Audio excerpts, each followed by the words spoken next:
have found us. More podcast, where we want you to know God more deeply, find lasting freedom, discover your destiny, and make an eternal difference. Now, we're here.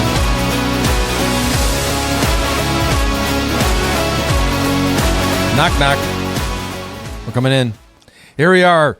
Podcast, more podcast is here again. Yes, we are here. I don't know if you guys knew this or not, but yesterday was Indigenous Peoples Day. Really? Yeah, and that's awesome. Yeah. Just give a shout out to all of our Native Americans. Is this worldwide or just here? I think it's just U.S. Okay. Yeah. First Nation folks? First Nation. Yeah. Thank you, Ted, for helping me on that. Yeah. Is that how you say it? I anglified it What by did you calling say? them Native Americans. That's okay, isn't it? I don't know. I speak changes as a white often. person, so Could be tribal. could be Yeah. tribal. Tribal Yep. people. Yeah, anything like that would be Lots good. of Yeah, so Folks. but yeah, we're just Americans. I've gotten to know. I'm sure you guys have too. Yeah. I got to know the chief of the Hopa tribe up in the UP. Oh, really? Yeah, I used to give. I was part of the Rotary and used to give money to the Rotary all the time. And, Okay. yeah. So last night, gentlemen, I just want to say I'm very proud of this. My wife and I were voted in as board members of Right to Life. Hey. Congratulations. Thank you, Let's thank you. go. So yeah, That we had speech our first. kicked him over. I think that's what it was. Yeah, they're like. I yeah, keep we- hearing all these people. They're like, man, that Pastor Alex, he brought it. He's running for president. Yeah, that's what my wife's That's like, awesome, man. Are you going to run for office after that? I'm like, no. She's like, it could have been a good political That's speech. awesome, man. Yeah. I'm working on it. Well, the right people for the job. Yeah, we'd have a good time. Pastor Gary, how you doing? I'm doing great. Yeah, you came in here all wore out because you've been splitting. What I thought you were getting done with that. I thought you were going to natural gas already, or what? We have a couple of stacks of wood there, a couple of years worth that I have to burn through before I make that switch. okay. I get you. And I keep Years worth, PG? I Years. keep my telling myself that I can do it. Right? Just have a big bonfire and call it good. Yeah. I had 1 year where I rented a house that had a wood boiler. Yeah. And I had no clue what I was getting myself into. And do you guys know, PG, do you know the stumps and ends from Monte Deal? Yep. Right? So Yep. But it's on their schedule. Right. And I kept calling them like, all right, boys, whenever you're scheduled, because I am out of heat, Right. So they showed up. No clue what I was getting, right? Yeah. And they're giant stumps. Giant. Really? Oh, man, yeah. that's a Maybe day around, and a half of maybe work almost there. the size of this table kind Yeah. of stuff. So you got to cut them up to get them in So there. you need to rent it. I didn't have a splitter. I'm standing there with a hand spike splitter. I'm like, Yeah. this ain't gonna work. I gotta go call dear Yeah, old right, dad yeah. and get the splitter. And Wow. wood's no joke. Yep. That's a pioneer Wood's thing. a lot of work. Well, that's why when the first year we moved here, we bought our house. It had a wood stove in it. Mm-hmm. And one thing that people know is that if you're not standing there, watching it with a wood stove, not like a boiler, you don't have heat. Right. And so after 2 hours, it would go out because nobody was there. The dogs aren't going to put wood in there. So you get home and it's freezing, right? You So you Yeah. had to build a fire almost every day, huh? Yeah, it every day. only had that? Yeah, it only had Or that. you were trying to save some Well, money? they had electric heat in there, but the first year we were here, we tried just electric heat for 1 month. Yeah, right. We had a bill for $700 and some sure. dollars. I'm like, no, Not doing we're that not again. doing that. No.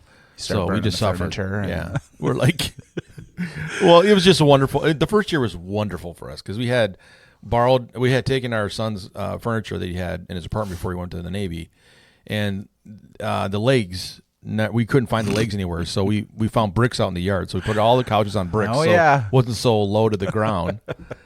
So this year, my wife and I were looking up. Now you have pellets, right? Yeah, now we do pellets, which is Yeah. amazing. I Yeah. recommend it to anybody. But so we, 29th year of your anniversary is you buy furniture. Right. That is And a thing. We did it.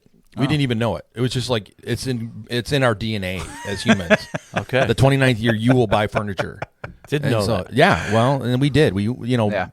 big We got lots furniture. before they went out of Yeah. business or going Oh, out yeah, of they're business. out, We bought some furniture. I think yeah. there's like the conspiracy theorist in me, the prepper part of me, like really appreciates the idea of a wood boiler or you're self-sufficient. Yeah. You're not relying on anybody to take care of your heat needs. I don't know. Well, I like that. on the I like that. the wood stove, on a wood boiler, you got to have the electricity to pump. Oh, pump yeah, it in, that's so true. you Yeah, still yeah. have a little bit of that. Unless you live next to a river, then you can make your own.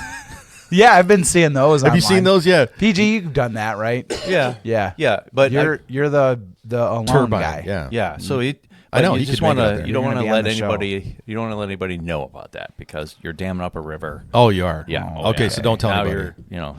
Huh. You just blame it on the beavers. Right. You're like, That's right. They get to stupid do it. Why beavers, can't I? man. They're out there again, damming Right. up the whole river for The us. river, the Look at this. The This beavers beaver's been built working with this thing. concrete. Yeah.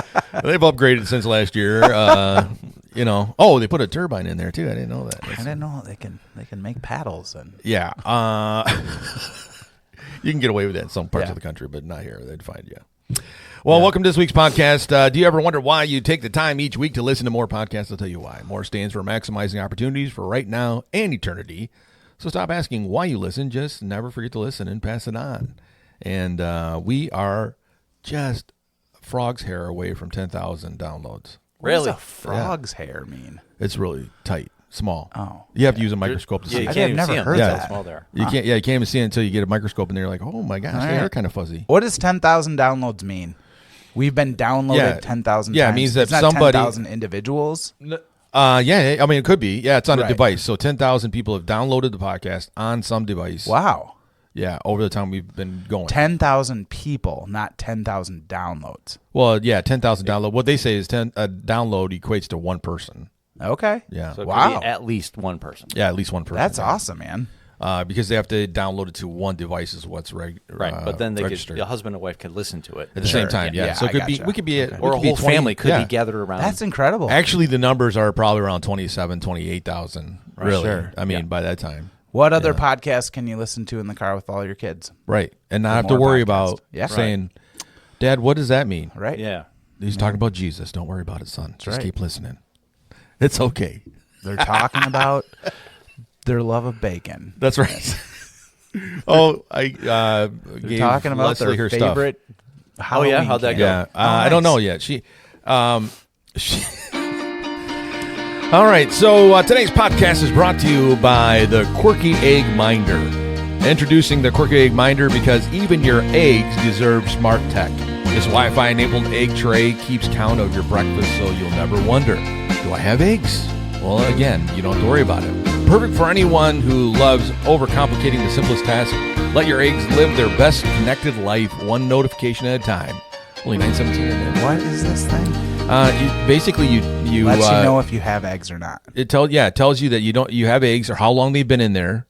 Because once you put eggs in there, it'll tell you how long they've been in there. Eggs last forever.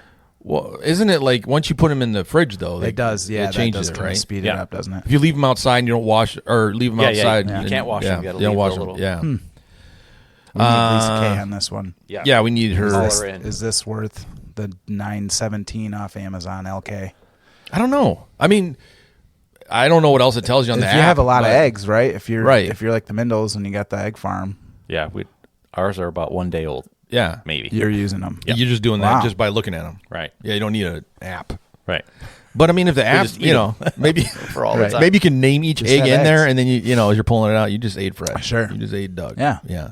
I don't know. It's just I think it's interesting. I mean, if you're into that you know stuff like that.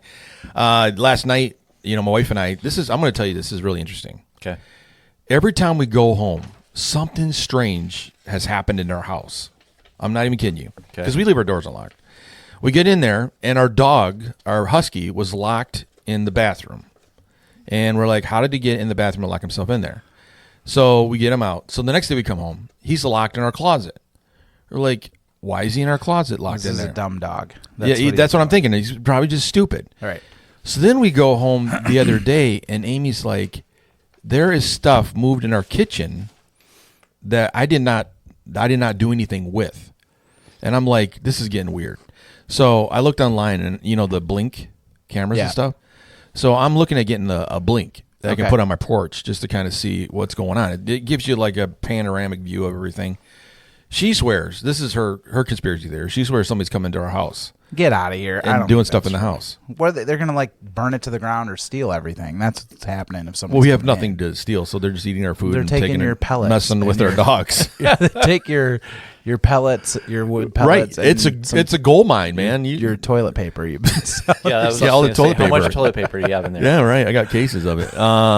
we're good for the Probably apocalypse. from Florida have called up people from Florida and like, go check the Nortons. We hear that they have toilet paper. I just want to get through January 20th. That's all I want. I want enough toilet paper to get me through January 20th That's to know not what's a going to happen. bad idea, buddy. You never know. Yep. You never know what's going to happen on January 20th. Get your wind turbine thing going, the Beaver Dam thing. That's or whatever, right. And, Solar power. yeah. Yeah. So, anyways, that's a weird thing. So we're gonna get a blink camera and see what happens. Then There I you can go. sit here at work and watch My my house. bet is that dog is getting on the counter. My bet is that dog is pushing the door with his It's nose. probably right, and but he's I just love done. my wife's imagination as she's like trying to figure this out. Yeah, you should. And lean you already into know that huskies are incredibly smart animals. Yeah. yeah. And in the dog world, they're like near Sure. the top. And I'm thinking he's probably Athletic, doing stuff. big, yeah. He probably locked himself in there to Oh, get yeah. sympathy. Like, oh my gosh, somebody Well, don't locked you me think in he here. probably just jumped on the door or something when he was trying to get out. Yeah. He didn't I had a nose it friend out. that had one of those 87% wolves. Yeah. Oof. And it was like the Yeah. most you can have. And the wolf would come into the living room and go over to the door and then whimper. And he'd get up to let the wolf out. And then the wolf would go sit in his chair. No way. That's Was real. he huge? It was big. Yeah. He was It looked like waiting a real to- wolf. just, There were no low-flying birds were around their yard because this thing could jump Sure. up and grab them right out of it. Whoa. See, that's what I've seen those though. Those are really cool looking. Yeah, they are. Yeah. Have I ever told you about the guy I worked for who had a cougar growing up? Did I ever tell you this story? No. Yeah. So his dad bought Why? one from one of those like, it was Rescue. it was probably very illegal now or whatever, but it was Yeah. a rescue thing.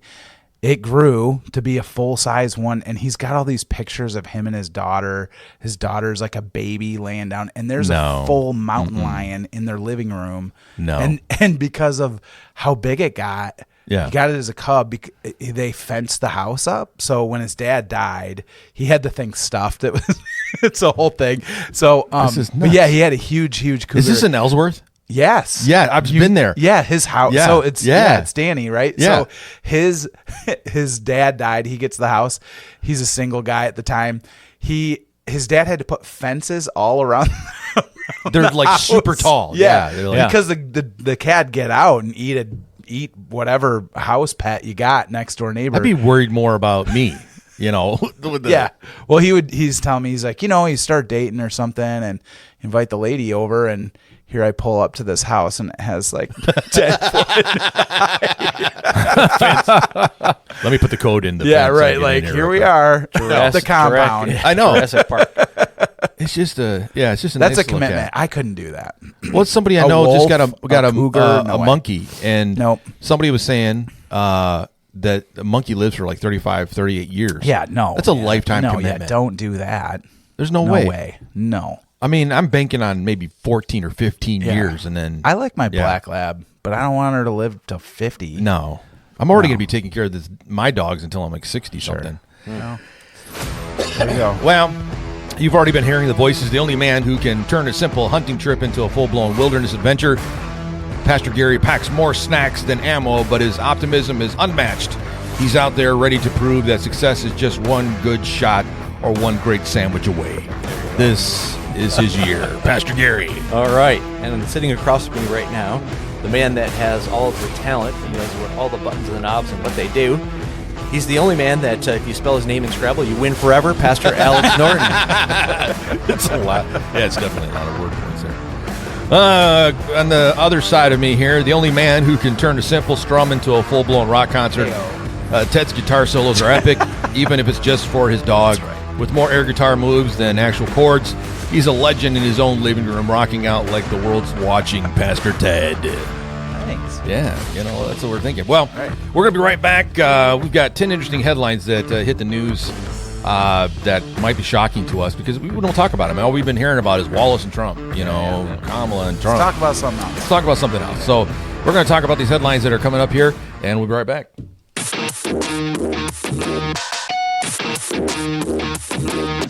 More podcast may cause spontaneous jazz hands, uncontrollable dad jokes, temporary British accent, excessive air guitar, random dance breaks, could result in breaking into dance at the most inappropriate times, overwhelming craving for pickles, compulsive high-fiving, an uncontrollable urge to high-five everyone, including strangers, speaking in movie quotes, communicating exclusively through famous film lines, imaginary friend syndrome, making dinner reservations for two, you and your new invisible pal.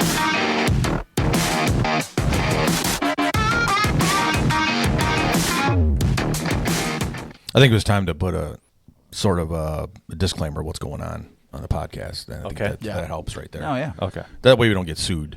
Oh. When people say, why am I laughing at these guys, these dad jokes? Well, there you go. It's a disclaimer. All right. Well, here are 10 funny things from the news this week. The first one that hit the headlines, which is hard to believe, but a squirrel heist foiled in Buffalo, New York. A clever squirrel in Buffalo tried to steal the city's Christmas lights, but got tangled in the process. Police had to assist the squirrel out, calling it a small nut job. That was Get out of here. That was exactly what they said Get in outta the here. article. Yeah, I don't know if you guys ever had squirrels do that before. Like getting in your stuff. Christmas Yeah. lights? Oh yeah. I've got a Christmas tree in the front of my yard. I put lights up there, and I swear these squirrels are trying to take the lights off the tree. To do what? I don't know. Yeah. But they keep moving around. Here's another one.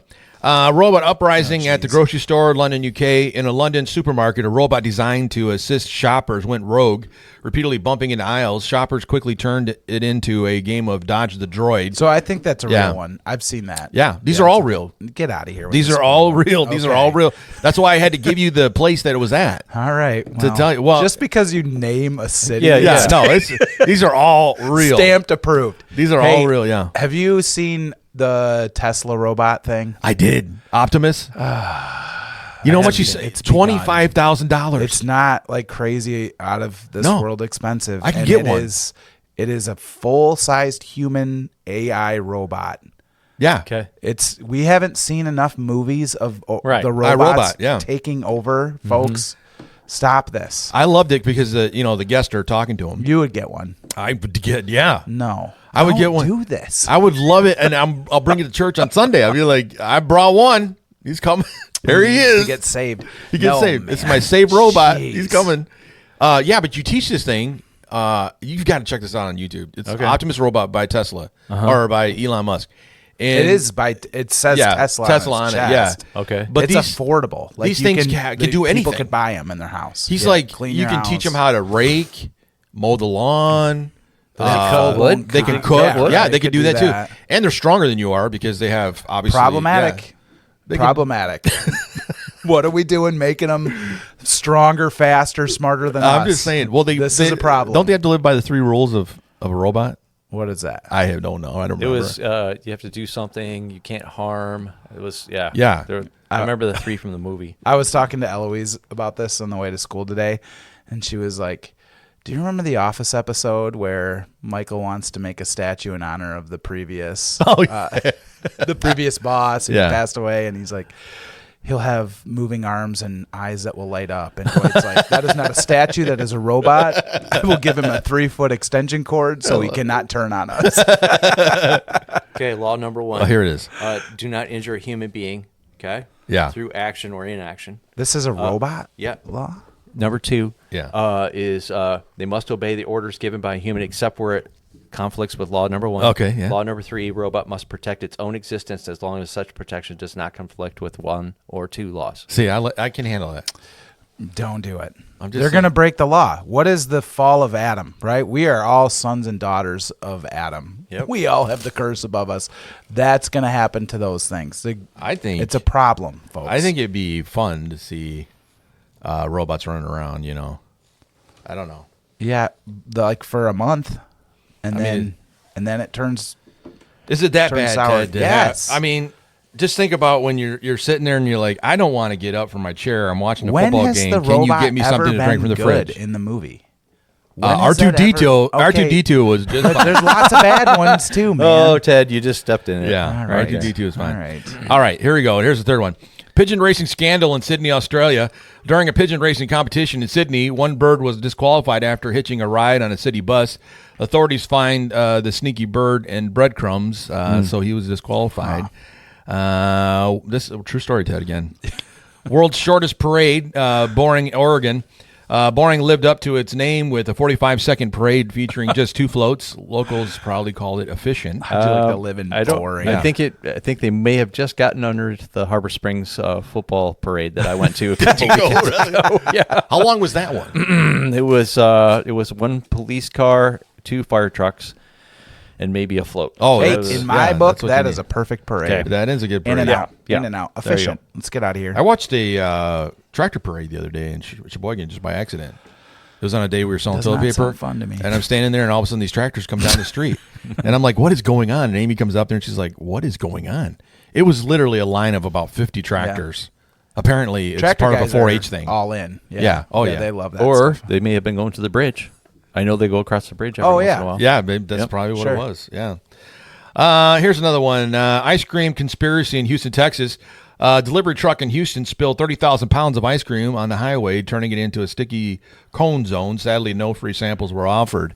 And that is true. So let me ask you this. Okay, you see a pile. We're talking big pile. Right? Sure. You see a pile of ice cream on the road. Right. Do you eat some? Do you get out and eat Come some? on. So is this if I'm by myself? No. No. If it's like this youth Hey, groupie, everybody. hey, Yeah. everybody join it. Maybe. As your kids are getting it's arrested, early, do if you it's get out and early in eat the some? day. You're no. backed up in traffic. You can't get through. I'm, Do you get a spoon and go out there and eat some? I'm lactose intolerant, so Oh, okay. it would turn into a bad Get out of trip. here. You Yeah. like ice cream. Well, I like it. It doesn't like me. Oh. Yeah, sure. it turns into a nightmare. I think I get a spoon.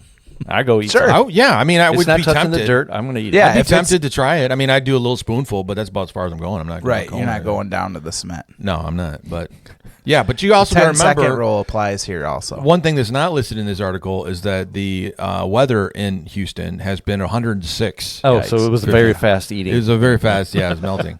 Hurry! Yeah, get there. Get the spatula, honey. Here's another one.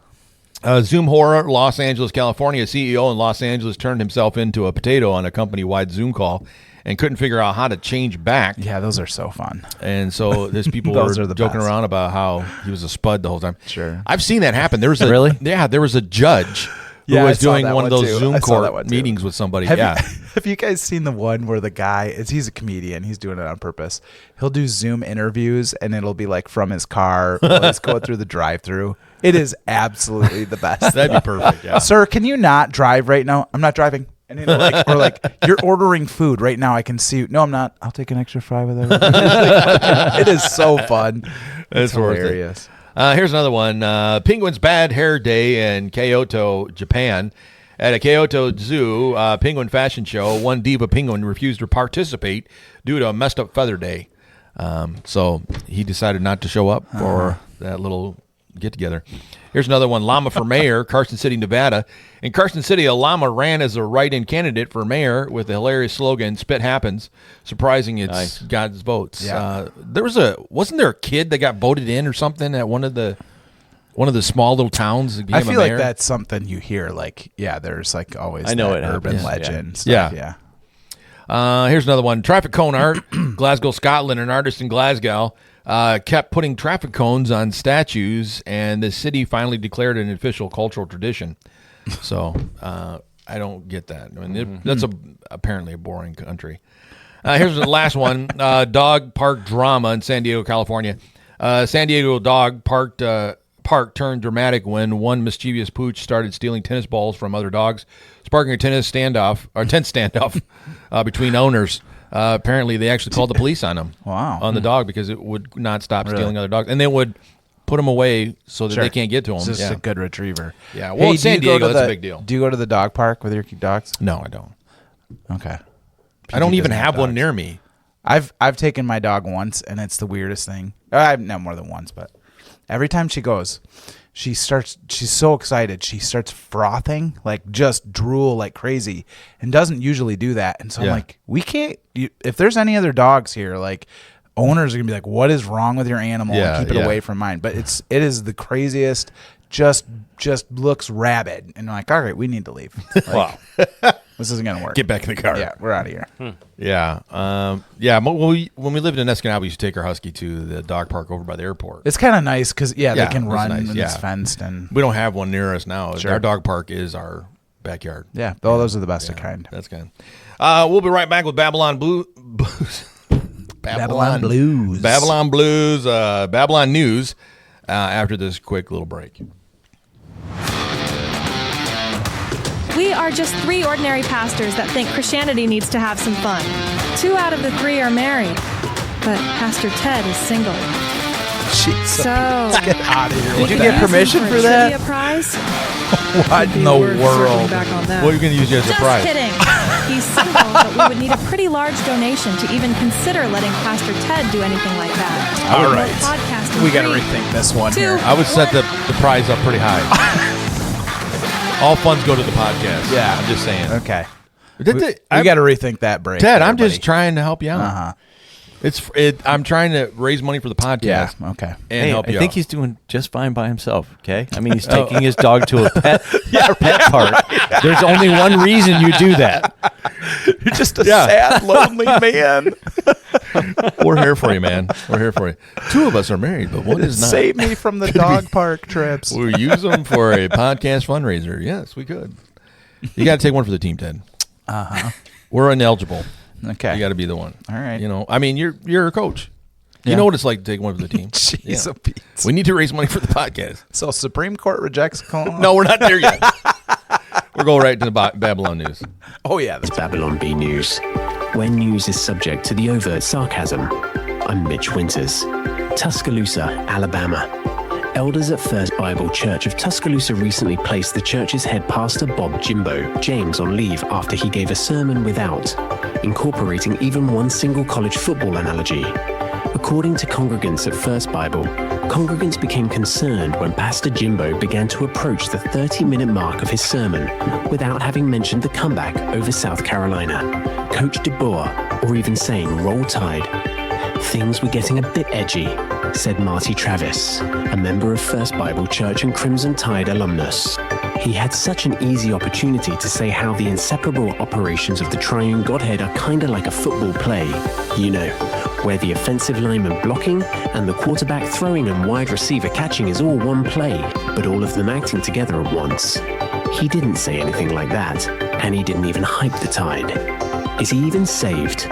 According to First Bible Church's Board of Elders, Pastor Jimbo will be on probation until he has successfully shown the church that he can work the Crimson Tide into any sermon, no matter how much of a stretch. At publishing time, Pastor Jimbo had been reinstated after somehow working in 3 college football references during a midweek funeral. This has been Babylon B News that is made up with a little bit of truth. I'm Mitch Winters for more podcasts. And a funeral. Yeah. He made 3 references. I think that's SEC country, baby. pretty Better good, do it. actually. Yeah. Yeah. There's probably a lot of more truth to that than you think. Well, yeah. I mean, imagine if you're in those areas, you better do something like that. Those folks are rabid. Well, let's get ready for Rapture Ready News. Get Rapture ready with your favorite host today, Pastor Gary and Pastor Alex Norton, as they come to you with information that you need to make it through the times coming ahead and more. And Pastor Ted, who's single. Jeez. All right.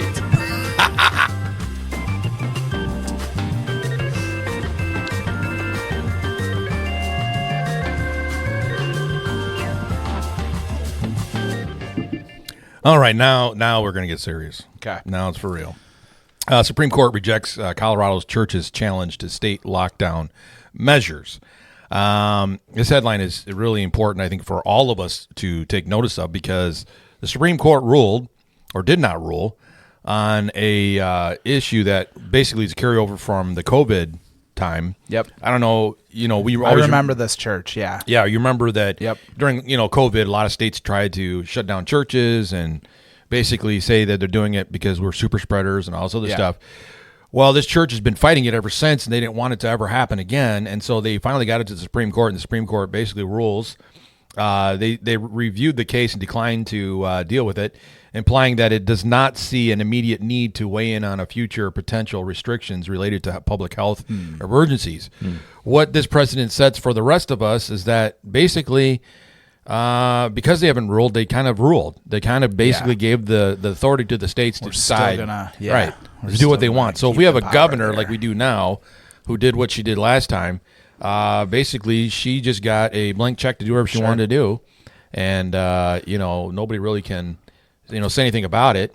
But the thing that really bothers me is that the threat of this can actually get into other areas. Sure. So whatever they deem to be an issue, right? It's not necessarily just health, but one of the things that one of the commentators brought up is that, say, for instance, at some point, I have a governor that thinks churches are full of hate speech. We're ruining the the psychological, emotional state of people around us, which would be a health concern. That would be a way of getting around the wording of it. So as churches, we need to look at this as something more than just, a church lost a fight. It's affecting all of us, and so we got to be careful. Did you guys hear that in San Francisco they're putting mask mandates back in? No, I did not. They are now till May. Why? Cold season? Yep. Huh. Really? Yep. So they're getting around it because of the cold season, yeah? Well, I know they were talking about that in heavily populated areas that they wanted to start doing mask mandates. Like in Chicago, they were talking about it. It's for real. I looked it up just to make sure. Dang. But the thing that's even more worrisome about what you're reporting on right now is you're giving the government control over, as you said, expanding areas of your life under the guise of health. And then we have already given basically the World Health Organization the okay to run the United States. Yeah. Just think about that. Yep. All right. Yeah, Not good. It's not good. PG, did we get any pushback? I was new to Harbor Light during COVID, so I just started attending, I think, the fall before the lockdowns. Did we get pushback? We were early. We opened early. I think we were 2 weeks, right? Well, we went. It was about a month. Oh, was it? Yeah. Okay. Yeah, April, May. We opened at the end of May, so we didn't get any pushback really. Yeah, good. There were people that didn't like us in the community, Right, yeah. And I contacted a couple of churches, kind of let them know what we were doing, and they kind of let me know that I was not following God. But but for the most part, we just plowed ahead. Yeah. And if I've probably never talked about this too much with anybody, but before we went into the lockdown, it was the Friday before, I told the elders we shouldn't follow any of this. This is all just a big scheme, and we tried our best. The church handled it great. It was tougher on the school. Yeah. The school, because you have so many different churches involved. Sure. So that was really tough. But Yeah. we would have just plowed ahead without even closing for a minute if we wouldn't have had that situation. Yeah, Well, I remember yeah. I was playing guitar and for the worship night that we had during it and thinking, this is so weird. Like we're Did in you an do it empty to- room. Oh, there's and nobody here. We Yeah, live streamed live it, streamed, and yeah. I was like, Yeah. it was like a physical reminder of what it means where two or three are gathered. The spirit of you know what I mean? Yeah. It was just that thing of like, yep, we need to be together. So Yeah. I'm trying to remember. It was like March 15th is the day they shut. March 16th they shut the country down. March 15th was a Sunday, and I preached that.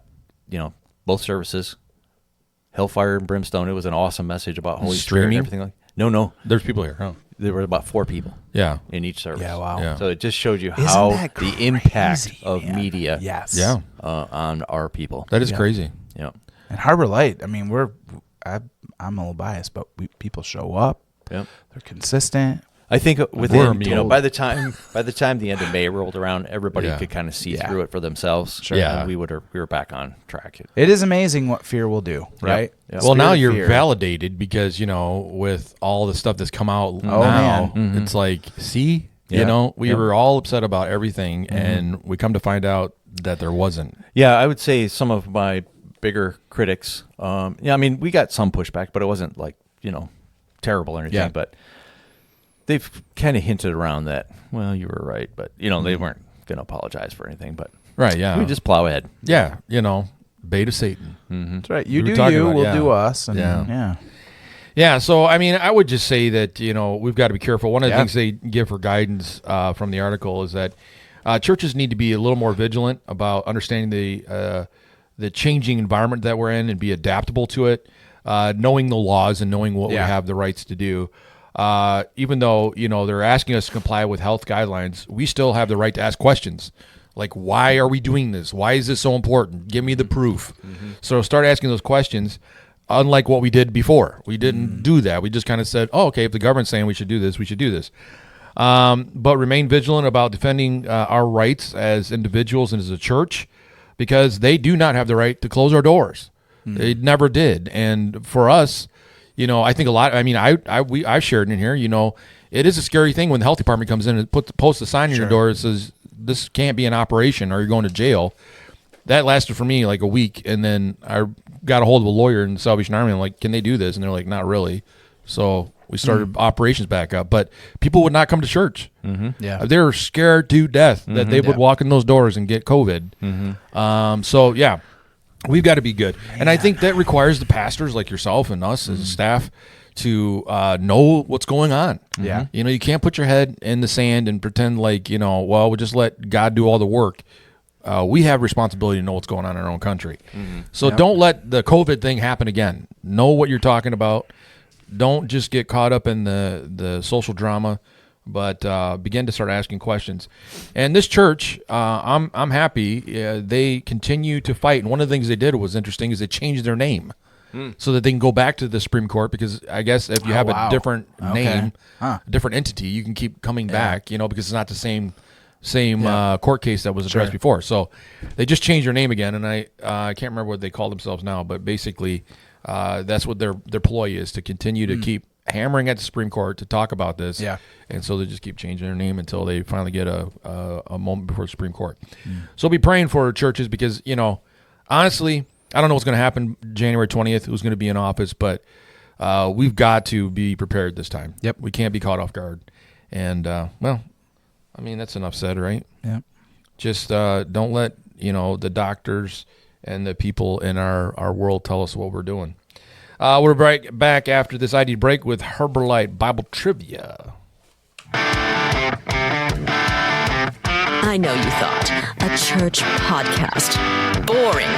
I hope by now you have realized that we are not normal. We wear weird on our sleeves 24/7. This is more podcast. Let's have some fun.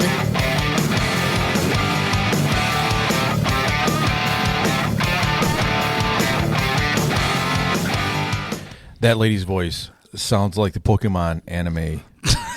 The voice that talks behind it. It's not, though. Oh, okay. I have to watch that with my kids all the time. Yeah. The old one. Oh, okay. You know, like the 80s anime. And that was the girl that would talk all the time, like, what's happening in the show. Nice. And I hear it, I'm like, oh my god. I like all the riff rock behind all of it. It's sweet, I do too. Man. You know, because sometimes I put my personality into the podcast. That's the best, dude. You know, it is. It's awesome. All right, so here we are, Bible Trivia. We've got another big question from our big thinker, Pastor Gary. And when you do answer these questions, we put your name in the Wilson Insurance hat where all the magic comes true. Last week we gave away bacon pajama pants and socks to Leslie Budnick. The size issue is always an issue for us because we have no idea. We're three men around a table trying to figure out she needs what size Christmas gifts, though. You know what I mean? Yeah. So I was thinking about it. You know, as I was looking at them, you know, they are extra large. Yep. Brian could possibly wear those. He's the beneficiary of He could possibly wear those. She'll wear the socks and he'll wear the pants. Better be. That's what I was thinking. I'm thinking some small group, you're going to be showing up, and here comes Brian in his bacon pants. Pajama Sunday. Yeah. So if you want to be a part of this, send your answer to harborlightbibletrivia@gmail.com, harborlightbibletrivia@gmail.com, all lowercase. And I don't care what language you send it, and I can translate it. Okay. So if you're in China. Did you have your Optimus? I have my Optimus robot in my office. Okay. I have but if you're, you know, we have so many countries that are different languages than us. South Korea, India, China. It's all over the place. We have some people in Russia that listen to us. So you can send in your language, and I don't know what the mail rate is, but we would try to figure out some way to get you your prize somewhere, right? Yeah. Right. We take up a small offering in the church to send your prize to you. But Pastor Gary. Yes. So the question from last week was from Proverbs 17, verse 9. Let me go ahead and read it to you. Love prospers when a fault is forgiven, but dwelling on it separates close friends. And so our big question was, what happens when you conceal an offense? Well, it promotes division was the answer. Yeah. So that was the answer from this last week. This week, the question that we're going to have is connected to last week's message so that you can go back and rewatch it. Okay? So when you are able to not take offense, it allows you to clearly see something. So you have to go back and watch last week's message, and I'll give you a hint. It involves David and Goliath. So you know when you're not offended, you're able to see things clearly. What is it that you're able to see? I like that. How's that sound? Hopefully we don't give it away during our Bible talk, but yeah. Well, it doesn't matter if we do. If you get it, you might get it during Bible talk. Okay. So if you know the answer to that question, send it to BibleTrivia@gmail.com, HarborLightBibleTrivia@gmail.com, all lowercase. And again, I don't care what language you send it in. We can translate it and make it work. And because we want everybody to participate. So many times we have just a handful of people that consider themselves to be Bible scholars, and they do so good answering these questions. But we want more people involved. Yeah. Okay. It'd be fun. And who doesn't love talking or learning more about David and Goliath? Yeah. Right, yeah. Yeah. It's a good story. Yeah, that's a great story. Yeah, it's a really good story. Most people, even non-church people, know the premise. Yep. Right? Of that, yeah. Yeah. So it's a very popular Bible story. Most people know it. But it's really fun, like last weekend, and maybe we're jumping into it already, it's fine, I guess. yeah. But, just reading the details. There were little details that, you don't pick up on unless you read it for yourself. Yeah. Kind of fun. Yep. It is good. And David ran towards Goliath. the conspiracy theory that I have is how come there are 5 brothers and Goliath in the beginning? Yep. Goliath has 4 brothers. Yeah. The conspiracy theories that Ted and I often talk about in the silence of our offices with the doors closed and the noise machine playing in the background.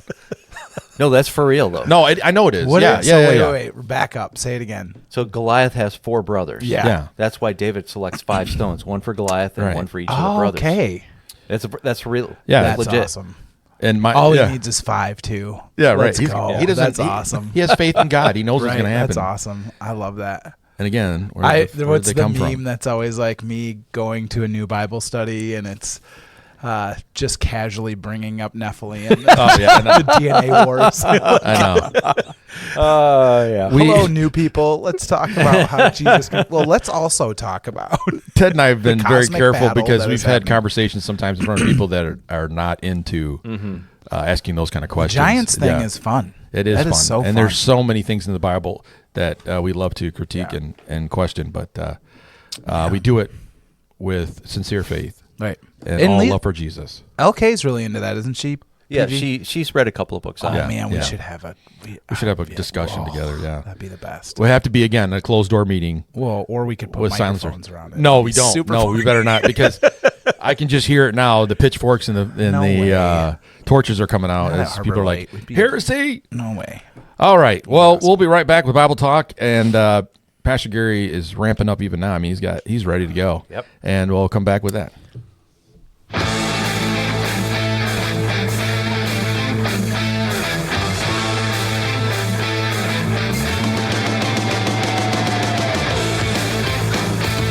This is the time in the show you can refill your coffee. Make it quick because you might miss what's coming up next. The Gap Group has a way of catching you off guard. More podcast in 3, 2, 1. Well, The Bait of Satan by John Bevere is a book that addresses the dangers of offense in the life of believers. And this is basically the premise of what the 6-week series is that's happening here at Harbor Light.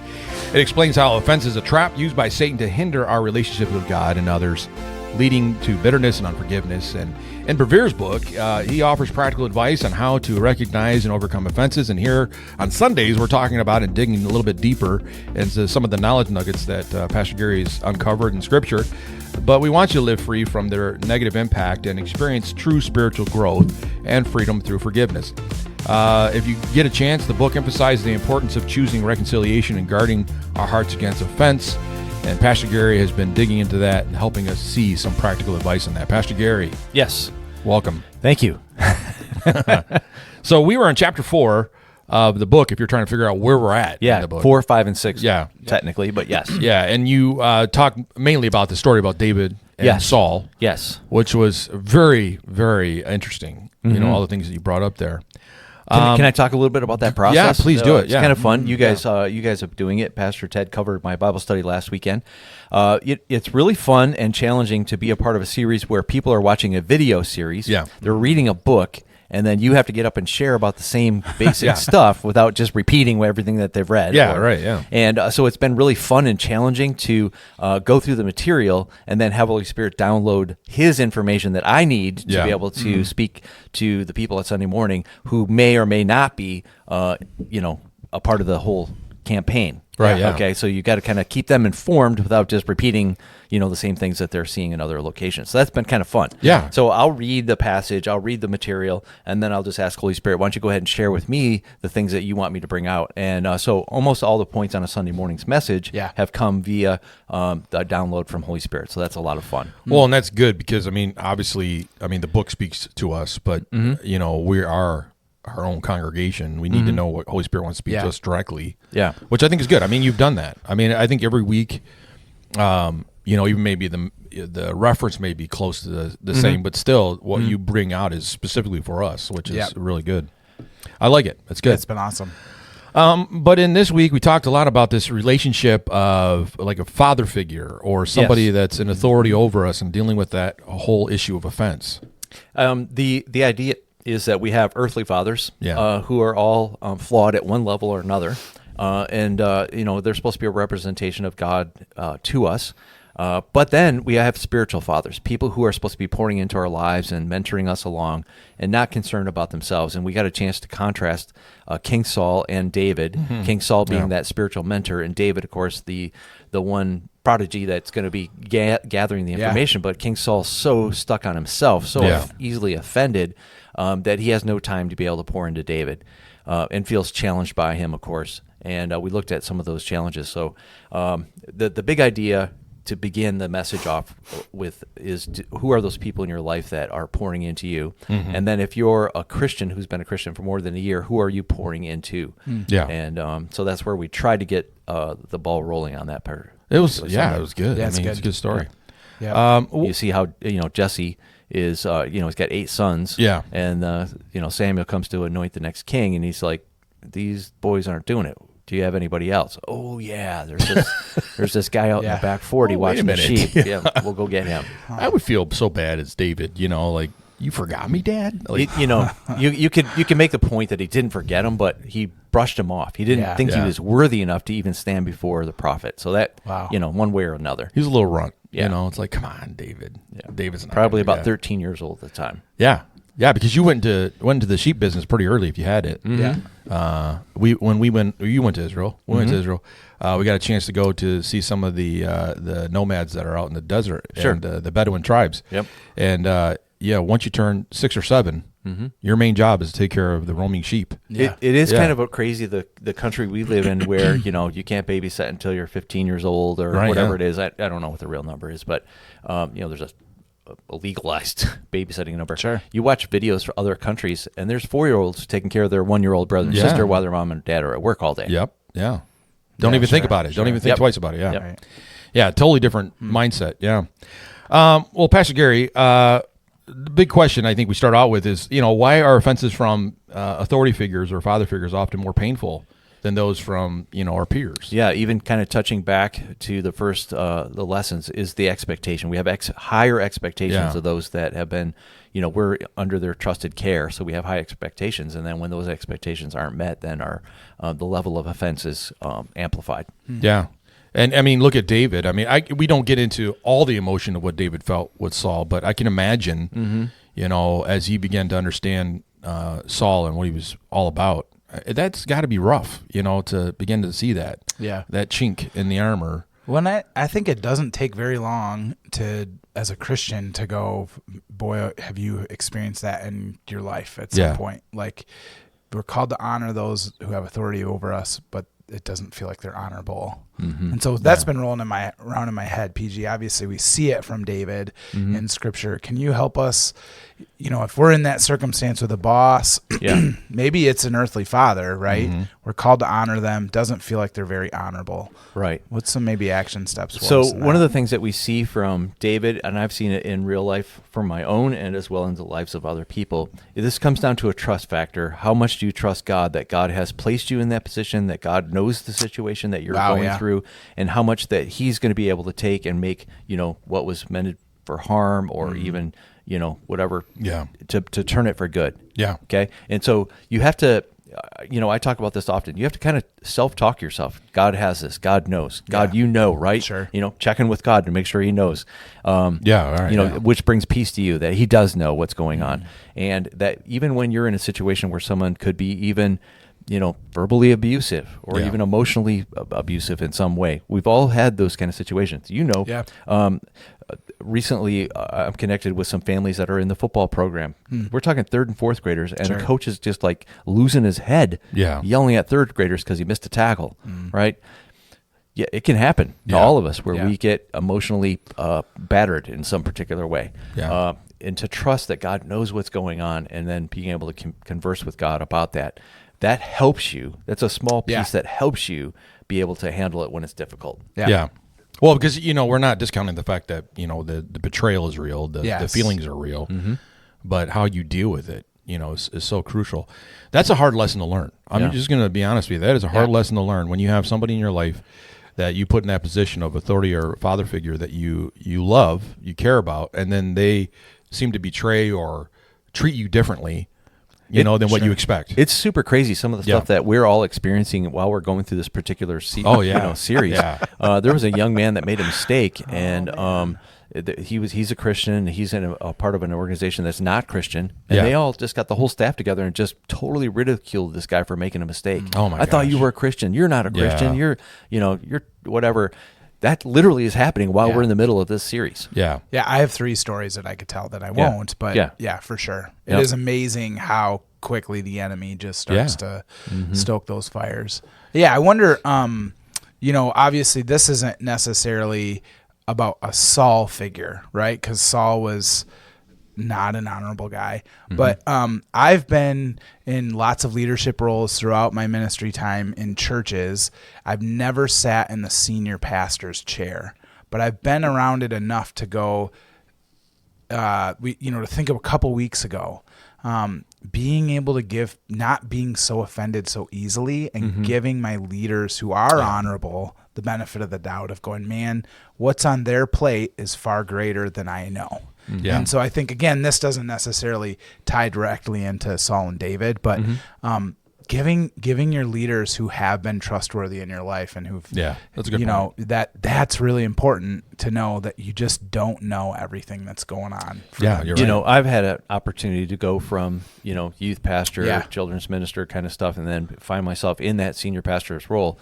My dad was my senior pastor. I had other pastors that were, but and I wasn't overly critical of my dad, but I was like, man, come on, couldn't you do it this way or that way, right? And then you sit in the chair and then you realize, oh my gosh, he was doing great. Sure. He was doing wonderful with what he, the challenges that come along with that. So I've had an opportunity to have my eyes open to that. And I was listening to something the other day. It was a senior pastor and a worship pastor, and they were doing their 5 things I wish I would never say to my senior pastor that's true. And then the pastor would say the same thing. And the pastor's thing, that one that rung true to me the most, is the senior pastor won't say, I have so much on my plate that you just don't know about, right? I have so many plates in the air that are spinning that I just, it's not a greater than or anything like that, but it is a sense of there's just this greater sense of responsibility and accountability to so many other people. And in our growth track, we kind of help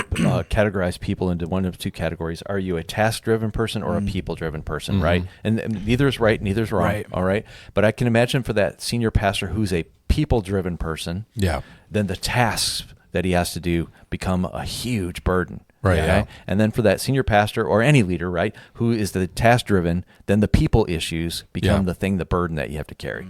So it's kind of amazing. Yeah, you're good. Yeah, good point. I mean, well, just between you and I mean, as I came from a lead pastor's role, and I'll tell you, I'm the other guy. I'm the task guy. I like to get the stuff done. People they wear me out. And so I had to learn how to do that. But I'll tell you, when somebody make a critique or a comment, you have to really pray hard not to take an offense or take it personal about it, because it's like, don't you see all this stuff that's happening behind the scenes? And they don't see it. And that's the conclusion you come to. It's kind of amazing. We live in a world now where everyone has access to all these pastors who are just world class, right? And I'm reflecting back on the story with Saul and David, right? Saul has killed his 1,000, David has killed his 10,000, which is an exaggeration because he hadn't killed 10,000, right? But he got so offended. And then you and I, all of us sitting around this table, we're up against Furtick and Stanley. It's like, well, Right. it would be Yeah. easy to be offended if you just let your emotions get. Don't you just love it when somebody comes to you and says, "I just was watching this pastor on YouTube and he's amazing," and you're like, "What am I? Chopped liver?" Yeah. Last night I had a meeting with someone that came to my house, and they were like, "Man, we should do." I went to this church and they had a worship experience, and it was really, really good. We should do that at Harbor Light. And I'm sure my jaw dropped down a little bit, but 4 or 5 times a year we're having worship nights. Right, yeah. We're doing the exact same thing you were just saying we don't do. Right. I know. Like, where are you? Yeah, I know. And that's the You thing. can get offended. Yeah, you can get offended, and I think that'd be the thing that it's kind of like the song that they sang to David. Sure. You can read into stuff like that, and you're like, oh, comparison is a great way to be offended. Yeah, and for pastors, that's one of the biggest hurdles of temptation. Sometimes is not to allow that to happen. Yeah. Because when you're putting your heart, soul, and you're sacrificing everything, on the altar of ministry to make things happen. You guys remember this for when you get married, right? You don't compare your wife's food to your mom's food. Oh no, you don't do that. No. It's not. You don't get to do the comparison thing. No, you don't. If you want to eat again, right? I love your food. Yeah, your food. Have you ever seen those? I love these TikToks that come out for married couples, and the guy will get on there and he's like talking about his wife's cooking. And he goes, I told my wife yesterday that the soup was not that great, and he's all beat up. He's got black eyes and stuff. And he goes, today it tastes a lot better. That's right. Yeah, kind of going back to what we were talking about a second ago. So there's this joke that every 16-year-old boy thinks his dad's so dumb, right? Because the 16-year-old, he's got it figured out, right? And then when the boy turns to be 20, he realizes how much his dad has learned in the last 4 years. Yeah, right. He's brilliant. Hey, I got a question for you, Pastor Gary. I've often heard lots of sermons around 1 Samuel 24. Okay. And so I was wondering if you could, I'm going to read it for you too. So if you could just help me out with this a little bit. What are the guide rails for this verse? So this is David saying, he said to his men, the Lord, capital L, forbid that I should do this thing to my Lord, lower L, talking about Saul, the Lord's anointed, to put out my hand against him, seeing he is the Lord's anointed. Yeah. Can you talk through that? Because I've heard pastors use that as kind of a get out of jail free card in a sense of like, I get to do whatever I want because you can't touch the Lord's anointed. Yeah, I know. It feels like we can kind of go one way or the other on the pendulum. So what are the guide rails for that? I hear what you're saying. I think I know there's a famous evangelist healer that will not allow people to even make physical contact and don't touch the Lord's anointed. Gosh. When I read that or I hear that crazy. verse, that's absolutely. Okay, good. So, when I hear or read this particular passage, I come at it from the position of David, not Saul. Yes. Yeah. Okay. And from David's position, he recognizes that the Lord has put this person in place, right? And it's not his job to take out who has been put there by God, right? And that's really, I think, the heart of this particular thing. He can kill Saul. That's not his job. Right. His job is to honor the king. And it's tied directly to the circumstance, right? So we got to know the story. Yeah, right. Yeah, absolutely. For sure. The context is super important here. David felt terrible that he even cut the edge of the robe of the king. Yeah. Right. Right. We don't live in a world, in a society where we have a monarchy or we have some kind of, king over us. Right. So we have a president who's much more touchable for us, so to speak. We have free speech. We can criticize. There are countries in the world you're not even allowed to criticize people in authority. I think that this comes down to David's heart, David's attitude. So when I hear people share that, really the Lord's dealing with them more than with the leader, so to speak. Okay. Yeah. Okay. And that's good. Yeah. That's good. But going to the New Testament, Jesus defines it for us: the first in the kingdom. Yes. Yeah. I made reference to why do we feel like we get to be the judge and the jury and the executioner? I think this is kind of taken from the thing. So we ate from the tree of the knowledge of good and evil. Then all of a sudden, now I get to judge how evil, how good, and the retribution that comes along with those. That was never Right. That was never the Lord's Yeah, desire for us right, to be in that right. position. We were only to love and trust him and be as innocent children, only knowing good. Right. But the devil tricked us into wanting to be the judge. Right. I deal with that a lot as a pastor, where somebody will make a mistake and they'll be like, can you tell me what's going on? Can you give me the details? No, I'm not going to. Yeah. Why do you need them? So I can judge. Sure. So I can determine.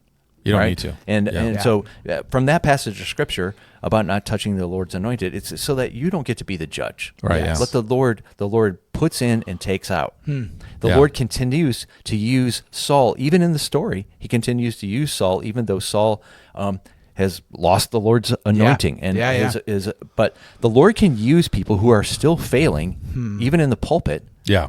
to produce great things for the kingdom. Right? And we've seen that over and over again. Yeah. Absolutely. Well, that's good. Let's That's get right super into helpful. this. Ted kind of teed it up for us. This idea, one of the things, the side effects, the byproducts of thinking that way is that once we have this offense in our lives, the first thing we want to do is we want to have this judgment, which naturally turns into a revenge, or looking for an opportunity to do something in retaliation. So in what ways can taking revenge, harm our spiritual growth if we begin to start thinking that way, like we are the judge, jury, and executioner of other people's issues? I guess just kind of like right off the cuff, the one of two things happens. Number one, we expect more grace from other people than we give to others. Yeah. Right. All of a sudden now, and we talked about this last week, that the revenge factor or level will always be greater than the offense. Yeah. Yes. Okay, it's always going to be. That's why the Lord put that eye for an eye, tooth for tooth in places, because people don't know where the guardrails, they don't know where the lines are, and they jump way over it. Right? You killed my brother, now I'm going to kill your whole family. Yeah. Right. Yeah. And so I think the danger that happens in our lives here in the context in which we live here in the 21st century is we don't give the grace that people need, and we have plenty of scripture that says give grace for the people because they're going to make mistakes. Yeah. And our leaders are under a microscope, and they're under this scrutiny that we don't as parishioners always experience, right? Yeah. On a Sunday morning, we've got 300 people watching the pulpit. The pulpit better get it right. Yeah. Right. And it doesn't go the other way. Right. And so it's, in some ways, it's kind of unfair. In some kind of ways, there's a danger for the people sitting in the pews to start judging the person in the pulpit, because they're not going to give them the same grace they expect for themselves. I like that. Yeah. And you're looking at the father role, outside of the pulpit, but in general, I mean, just think about all the kids that have grown up in a household where the father wasn't that great of an example. Yeah. And we've allowed those offenses to take root in us. One of the first things begins to start happening is it turns into bitterness. Yep. And then we don't have forgiveness at all. And it becomes this continuous cycle of being bitter, unforgiven.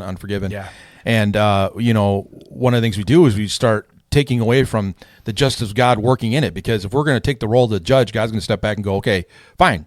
You want to reap the benefits of your attitude and your position and your feelings about it, then you can see the results of it, which inevitably turn into destruction, not only for yourself, but for the relationship and everyone else around us. That's not a good thing to do either. I mean, this idea of revenge is sort of like this big umbrella that covers a lot of things. But yeah, I mean, look at how many people in even our own church that are still dealing and grappling with the idea of this bitterness and unforgiveness they have for somebody in their life that was a father figure, authority. Sorry, PG. But No, it's good. I was, again, week one. It's that we all know someone who sought revenge. Yeah. Their hearts are bitter, and then they cannot get past that one offense. Right. They are stuck. And if they do try to get the revenge is empty. Absolutely. Empty. Absolutely. I told this story maybe one other time, and I'll tell it again now. This is a real story I'm going to tell you. This man has a bunch of kids. His wife's a worker. He's a worker, so they have a nanny that takes care of the kids. He sleeps with the nanny and has a baby. Okay, and that, of course, just ruins the whole family, right? Yeah. But they were able to rebound and keep going, and then they get another nanny and does the same exact thing twice. So now I have this young man in my youth group who's like, I have nothing good to say about my dad. There's not one good thing I can say. And my challenge, it was like, oh my gosh, I'm super sorry that that's happened to you. But you have one of two things that you can do there. You can break the chain. Yeah. Right? Yeah. You be the one to break the chain, to That's not good. do it that way, and realize your dad taught you how not to do it. Yeah, and you that's can good. learn from that. And so one of the dangers that we have when we try to get revenge or we try to judge another person is that we're missing out on the opportunity for us to grow and learn and break the chains that have been, or the patterns that have been in our lives. That's good. Yeah. So with all that said, do we have any room in the Bible that we can confront ungodly leadership? Yes. Nathan the prophet goes to David Okay. later and says, hey, you stole this guy's sheep, this little lamb. He only had one little lamb, and you took it. The Lord sent Nathan to confront David. David's heart is rent. He rents his heart. He feels. Yeah. At first, it kind of feels a little bit like he's sorry he got caught, but his Right, heart is, and he goes to make things right. Okay. Yeah. And we know this is the story about Bathsheba. Yeah. Right. So yes, we can sit down and talk to a leader and say, hey, this is what I see going on, or this is what the Lord has shared with me. And any leader who's beyond being able to be confronted is a person that has the problem. They've got the don't touch me, I'm the anointed. Yeah. You will come to the Lord will make things right. He will take you out. Yeah. I like what you said in the end there. You're leaving the justice to God to deal with, right? Yep. I mean, you can confront, but again, you're not empowered to remove or to make some action that looks like you have the upper hand. I think getting back to what you said in the garden, I mean, one of the issues that happened once we understood what good and evil was that we wanted to take the action of judgment into our hands and not leave it to God. Yep. And so for whatever reason, we're thinking that we're smarter than God. We know the heart of the people. Yeah. And we don't. And God's like, well, be patient. I'm dealing with this on a level you don't understand. Yeah. But you're not doing it fast enough. Yeah. Or the way I want you to do it. Well, I think in some level, all of us as fathers have dealt with that in some way with our own children, right? I mean, when they get in trouble by us and the kids are like, this doesn't make any sense. It's not fair. At the point that it's happening, it seems unfair because they don't understand all the background information that's going on that you're dealing with about whatever the problem is. It is tough. And I mean, that's just a microcosm of what God deals with on a regular basis with us as humanity. But we don't know, how God's dealing with somebody's heart and what the long game looks like. Right. We're only looking at the immediate, infraction or whatever it may be, the frustration. And that's hard. I don't think that any of us will ever begin to comprehend it or understand it until we're with him in glory and we see for what it is, but right now it looks like huge stuff. And think about what happens in most people's situations. So they have a pastor, they have a leader that is failing in some level or whatever, and instead of going directly to him, they go and tell 10 other people about it to kind of get confirmation before they go. Well, you've already violated the whole system, right? Right. And Nathan goes right to David and confronts him with the truth. And David, whose heart is towards the Lord, repents. So it's pretty amazing that so quickly we can get off track. The enemy just loves that offense. And the offense only, as we said, adds insult, to injury. Why do you think that is? I mean, why do you think that people just don't confront the situation and bring up the problem instead of going around to 50 other people and having a conversation about it? Do you think it's fear of the inevitable, having that confrontation, or? I think I want to be in the driver's seat. Yeah. I want to have a whole bunch of backup. Yeah. When I go to do this. Yeah. Yeah. Yeah, that makes sense. I mean, nobody likes to go into a fight standing by themselves. I mean, you want to, get other people involved with it. Well, and then it also validates your opinion, right? If we look for people that have the same feelings and attitude that we do, and then it just only validates our opinion. Pastor Ted and I spoke about this recently. Galatians 6:1, right? When you go to restore a brother, be very careful how you do it, so you don't fall into the very same trap. Yeah, right. That's a good point. And so lots of times, people when they go to confront a leader or somebody who's messing up, they have to be wise in how they do that and do it with gentleness and humility, so that you don't end up falling into the very same trap. Okay, and that's one of the lessons we as elders at Harbor Light that we take very, very seriously. When we have to confront sin, when we see things going on, we're going to do it for the restoration of the person, not for the fact that I get to look good. Yeah. So it gets back to the main issue that the two greatest commandments about loving God and loving others.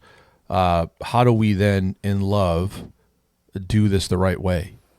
By doing what you just said, confronting them.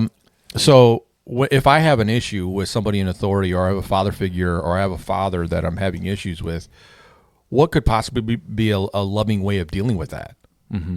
What would you say to that? Well, I think that one of the things that I feel is really, really key is when you have to do the confrontation, you do it in the form of questions Can you tell me why this? Can you tell me what's going on here? Okay, so now I'm not in the accusation seat. I'm actually inviting a conversation. Yeah. And then once, let's say somebody is doing something that is in violation of God's word, we sit and talk about it. Then the scripture says, I want to restore them. How do I restore them? Well, that means I'm going to come alongside and say, I'm going to offer, what can I do to help? Yeah. Okay. I don't want to be your conscience for you. I don't want to be your big brother holding your hand on this. But what can I do to offer to help you overcome this struggle that you're dealing with? Yeah. All right. And then your sin is held between us and the Lord. Right. I don't need to go to tell anybody else about this. That's good. Can kind of be a little bit scary for some people. Yeah. Right. But as a mature Christian, if I see a brother who's falling and I go to and say, listen, let's work on this. What can I do to help? All right. I don't need to go tell anybody else about it. Yeah. Yeah, and that's our, well, because I think for me sometimes when I've had to do that with somebody, it's like in my flesh I just want to get it out there and just it's almost like an attack. I just want to attack and leave. But when you do it from that point of view, like we were just talking about, loving that person, there is a commitment to the restoration of the relationship, which means you have a long-term commitment to the situation. You don't just to go and throw a grenade and then leave and let the fallout be what it is. You have to actually go and be a part of the process of healing and restoration and working through it. And that's tough. I don't care who it is with. That's tough in general to have to walk through that path with somebody else. And you hope that on the end of it, they come back to, the saving knowledge of who Christ is and what Christ wants to do in their life. But sometimes people, don't. And, that's I think that's exactly it, right? It's Jesus's way is always going to be the harder way, but it's always the best way. And so seeking restoration and greater understanding of grace and relationship with him is going to be harder than just throwing the grenade and walking away. Yeah, it is. Yeah, it'd be so much easier sometimes if you could just do that, right? Just throw out something and then walk away and go, okay, I did my part. But you'd be dead, I'd be dead, we'd all be dead. Right. Yeah, right. Somehow we'd be affected by whatever that is. Yeah. And unfortunately, in your job, being the lead pastor of the church, I mean, I'm sure it's crossed your mind a few times, but you just can't. You just can't go that route. You can't just deal with stuff, just cut it off and then not deal with the repercussions. You have to constantly look for those opportunities to bring them back into the faith. And I will say, I've been doing this long enough to know that, I've gotten letters, I've had conversations with people who were frustrated about a decision or they saw some kind of flaw in things. I take very seriously and I take those things to heart. Yeah. I was speaking for a long, long time and I would make references to things that were probably next to the line, right? And I had a person that I love and respect say, hey, you're what you're talking about is not helping, it's hurting.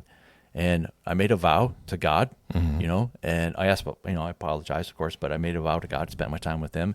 And I can say pretty sincerely and pretty safely that I haven't gone near that line. And it's been more than 10 years since I've made that commitment to God. So that's the kind of leader I hope you're looking for, is a one that can spend his time with the Lord, his or her time with the Lord, and let the Lord deal with it. Appreciate the person who's brought it to your attention because they did it because they love you and they love what you're doing. Yeah. So I've done that numerous times. Yeah. Numerous times. Well, and you've been better for it, right? I mean, absolutely. Absolutely. Yeah. I think that's the thing is that, even though we see David sort of on the right end of everything with Saul, he learned a lot about himself in the process of dealing with stuff. And it made him a better leader later on. I mean, of course, he had his hiccups later on, but he did have a better understanding of what it was to be in leadership and a king. And many times you notice in his life, if you look at the story longer, he was the first one to show grace and mercy because he learned grace and mercy in the midst of his struggle, which is, I think, is a big thing. Well, that's it for us, Pastor Gary. Next week, thank you guys. Week 4, right? Yep, week 4 next week. 4. All right. I'll be covering that one. Then week 5, Pastor Matt has that one, and then I'll be coming back to back clean up at the end. That's right. Sweet. Oh, it's gonna be good. Yeah. Is he ready? He's got to follow you. I mean, he's He's got it. always He's ready. got it. Yeah, He's good. ready. Yeah. Well, that's it for us. Thanks again for being a part of it. And again, no matter where you are in the world, send us your answer to the question. We'd love it. So that we can have you be a part of our More Podcast family in a real way, other than just the downloads that we see. Yeah. I want to put a name with a face in a sense. Ship those bacon pants. Yeah, we want to ship bacon pants all over. We'll talk to you guys later. We want you to know, find, discover, change with us. More podcast ending transmission. Now.